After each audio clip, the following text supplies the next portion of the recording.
morning, I'm Lisa Broom. This is the CBC Evening News.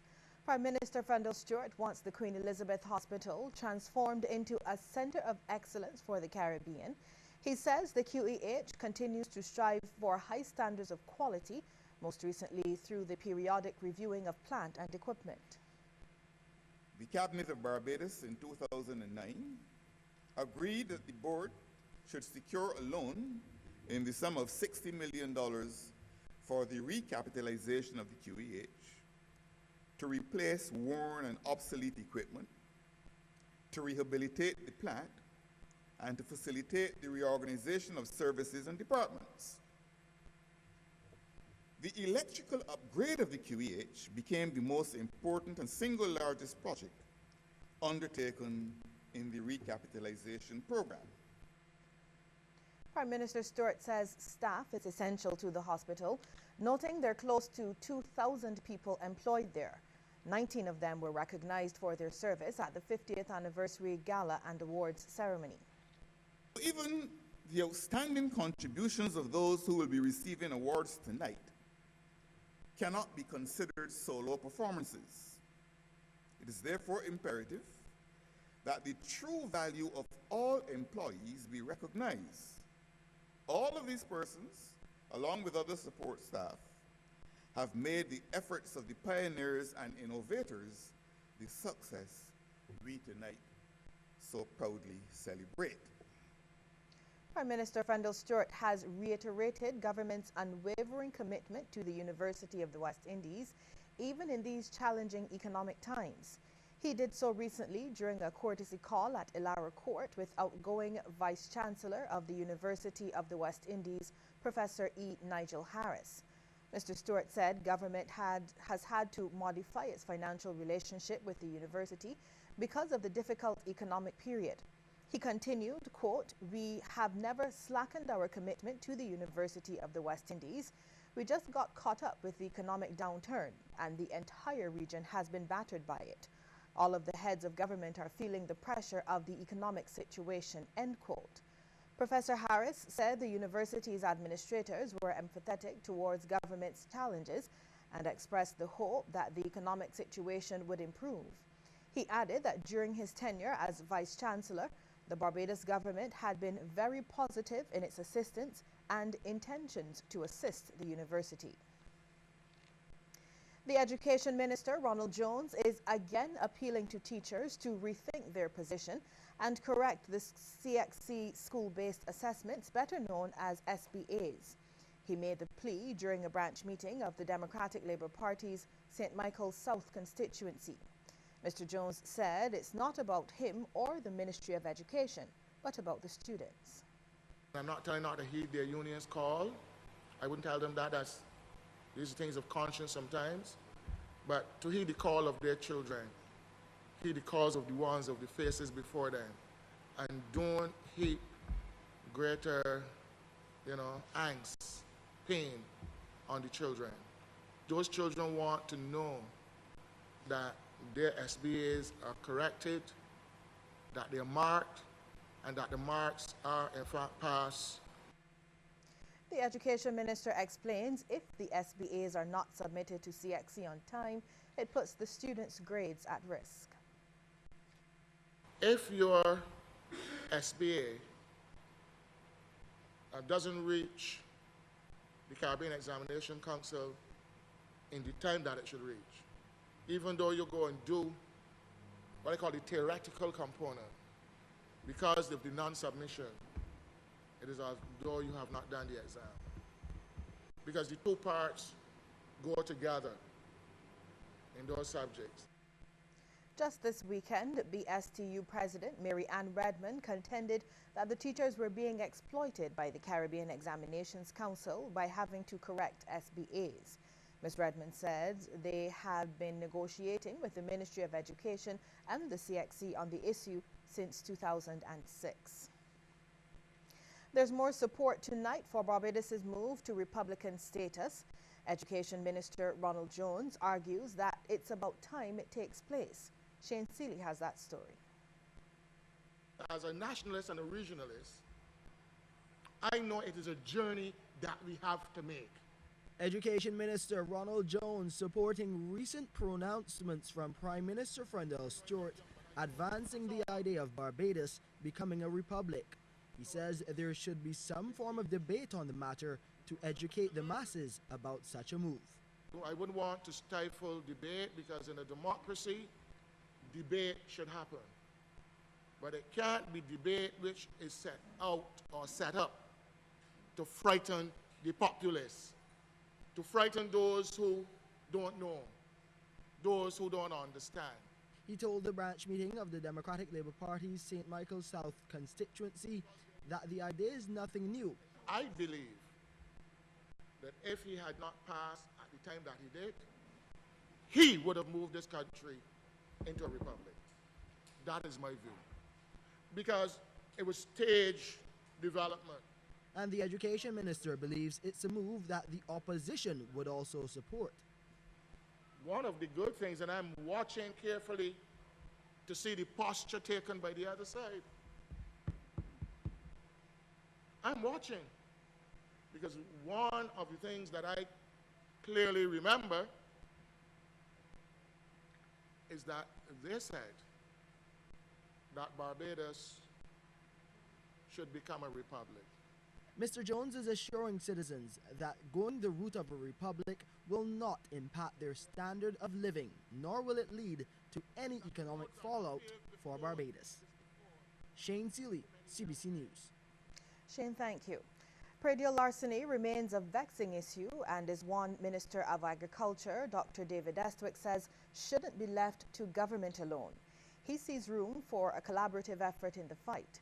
His comments came on the opening of the two-day Barbados National Agricultural Conference. It's being held under the theme, Agriculture, Meeting Challenges for Increased Productivity and Sustainability. We hear more from Kishmar Senjis. Don't blame government. With that statement, Minister of Agriculture Dr. David Estwick called on stakeholders to stop acting in isolation and with the finger pointing. He wants them to band together to effectively confront the issue. I listened every day in regards to the complaints and the calling programs, why it is that government is not doing anything. And as though it is a government issue. Predial larceny is a legal issue. It is a multifaceted issue that involves not only the legal system, it involves, yes, government, but it also involves stakeholders. It involves the agricultural sector in regards to its various societies coming together, working therefore with government, working therefore with the legal system, working with the police force system, and also working with the Ministry of Finance in regards to the type of incentive systems that could be put in place to help mitigate this particular scourge. Government, he says, is playing a part by introducing new legislation aimed at tackling predial larceny. We have now advanced that legislation to the preparation for parliamentary introduction. What I would say here, because of the audience that we have, is that the importance of this new piece of legislation would be to create and define areas where the old legislation had deficits. Dr. Estwick says there are a number of programs he is moving aggressively to introduce to help the local agricultural sector. He expects Barbados to save millions through the cane industry restructuring project. What we are trying to do in regards to developing a sugarcane industry is precisely to establish the linkage between agriculture and energy, and agriculture and the environment. The whole notion of creating value-added products beyond just simply a sweetener and molasses, to carry and produce a whole range of other value-added products, is precisely to move up the value chain where your output is sold at a higher unit cost. Permanent Secretary Ezra Freed does not agree with those who says Barbados' agricultural industry is dead. In fact, he says it is alive and well and kicking. He sees the outlook for sustainable growth as positive. It is a science, and the young people and women are embracing it.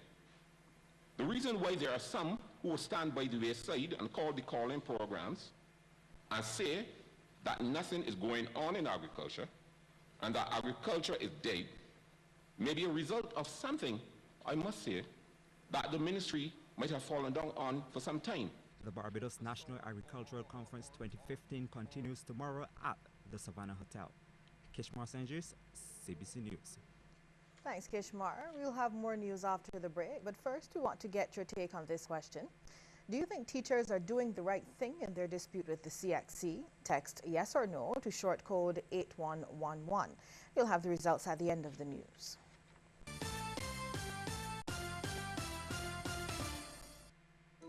When you need freedom to express yourself, there's nothing like the home you own. Let Scotiabank open the door for you with advice and payment options that match your budget. Visit us today. Scotiabank. Discover what's possible. Hi, I'm Red Plastic Bag. Anyone who knows me knows I don't like cold.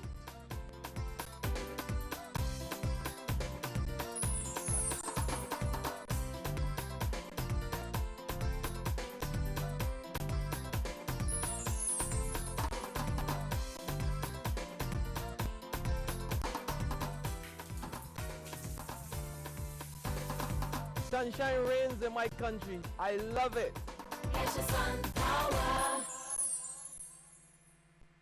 AIDS awareness has been such an integral part of my existence and my life. I personally witnessed my mother and my father die before my eyes. Around that time, the stigma attached to AIDS was one generally of, it's a homosexual disease. You would have mothers burying their sons who died of AIDS, and the mothers would say, well, I know my son was homosexual. The ignorance, unfortunately, was at that level. When my father passed away, I couldn't tell the average person what he had died from. As you can see, it's not a homosexual disease. This is affecting everybody, all walks of life. Yo, who could it be? This is your boy R-U-P-E-E. It's all about live up, love, protect, and respect. Together, we can all make the difference. So turn up the message and speak up now. Live up, love, protect, respect.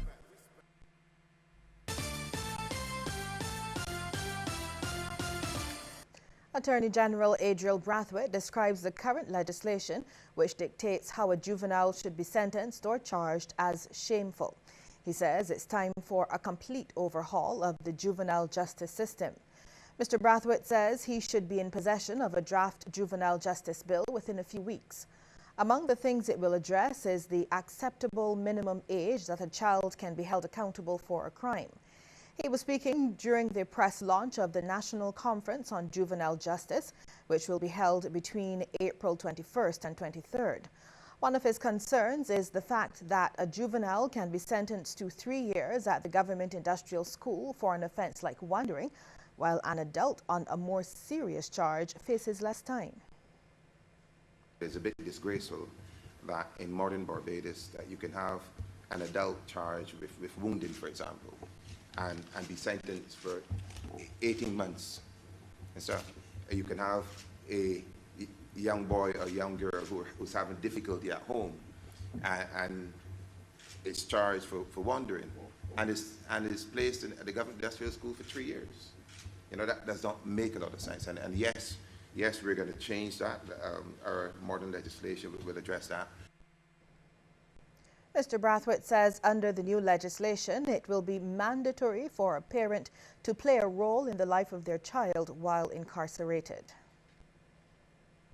One of the things that I will never ever forget, many Saturday afternoons at the government industrial school, was the number of young men that no one came to look for them.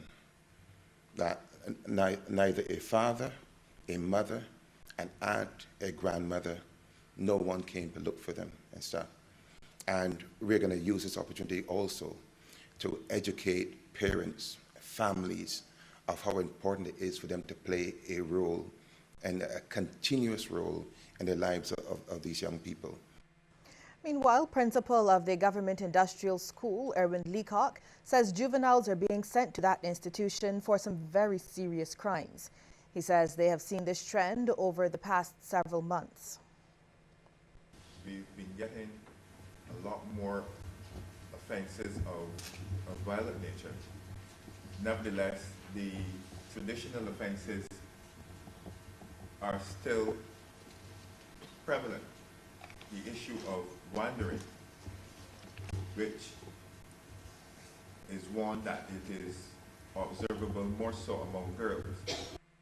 Now, on the issue of wandering or when a child goes missing, for instance, Mr. Leacock says Barbadians should not be too fast to pass judgment. He says in several cases, these children are crying out for help. A child leaves home and our first and only determinant is that she's gone looking for something. Usually it's the opposite. She's running from something. And that's something that I think that we need to sensitize the Barbadian public a lot more than is presently being experienced. The police are reporting that 2 people are missing. One of them is 14-year-old Malia Akelia Kelly Marshall of Upper Wavell Avenue, Black Rock, St. Michael. The other, 25-year-old Akeem Kennedy of Sunny Meadows Nursery No. 2, St. Philip. Akeem is 5 feet 7 inches tall, has a medium build and a brown complexion. At the time, it is believed that he was wearing a black sleeveless shirt, a black tracksuit pants with 2 stripes to the outer sides of each leg, and he carried a black bag. He is known to frequent the Dover Christchurch area. Meanwhile, Malia reportedly left her home just after midnight on Saturday and has not returned. She is about 5 feet 2 inches tall, stoutly built, and of a light brown complexion. Anyone with information relative to the whereabouts of Akeem Kennedy or Malia Akelia Kelly Marshall is asked to contact the nearest police station.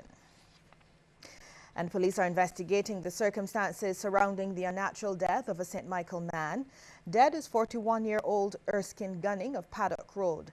Reports are that Gunning was involved in an altercation while at Paradise Village in Christchurch around 10 minutes to 1 this afternoon when he was stabbed. Police say Gunning was transported to the Queen Elizabeth Hospital by a private vehicle where he died. In other news now, budding entrepreneurs from St. Joseph are being equipped with vital information on what it takes for their small businesses to grow and where they can turn for funding. Spearheading this initiative is the Democratic Labour Party branch for the rural parish. Chairman Dennis Holder tells CBC News he was moved by the entrepreneurial spirit during his interactions with residents. The Small Business Association and Fund Access were invited to speak to them on various topics at the Grantley Adams Secondary School. Mr. Holder says the meeting is the first in a series, out of which will come a compilation of a St. Joseph Small Business Directory.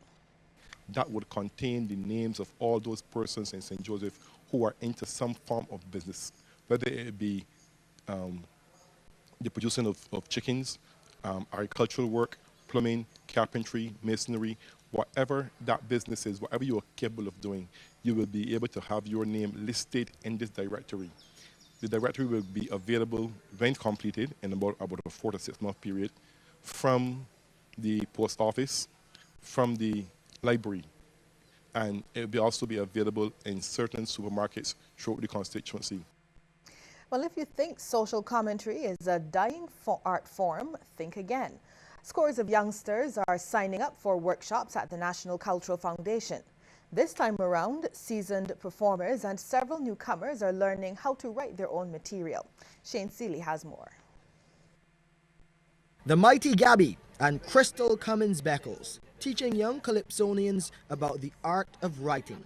Now, in several cases, it is them that put pen to paper for the youngsters to perform. But now the focus is on getting the young ones to write for themselves. And according to NCF officials, the numbers turning up for the Saturday workshops are very encouraging.